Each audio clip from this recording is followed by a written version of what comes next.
V is determined by the current C and the relative velocity compared to the river R. For instance, at one point in the boat's journey, these vectors are related in the following way. This is the C, this is the water path, then this is the vector. This is the velocity V. Write a vector equation that shows that V is related to C and R.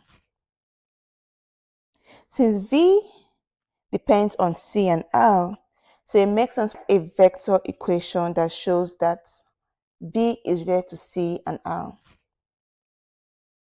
Since V depends on C and R, so it makes sense for us to say that V is a resonance vector. That means V is a resonance vector. That means V is equals to R plus C. So that is the equation. Since V depends on C and R.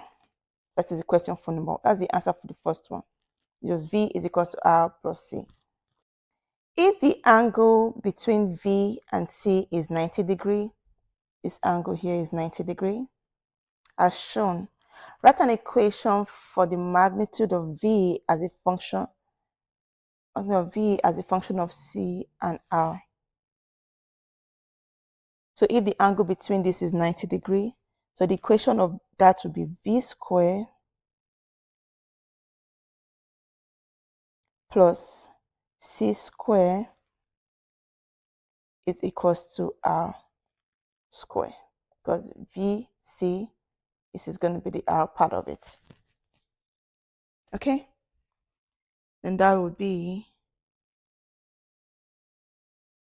V squared will be R squared minus C squared. Therefore, V squared would be the square root of R minus C. So that would be the equation between V as a function of C and R. This will be the answer. R minus C. V will be equals to square. V squared will be the square root of R squared minus C squared. Let me write it clearer underneath here. So V will be the square root of the R square minus the C square. Okay? So the next question now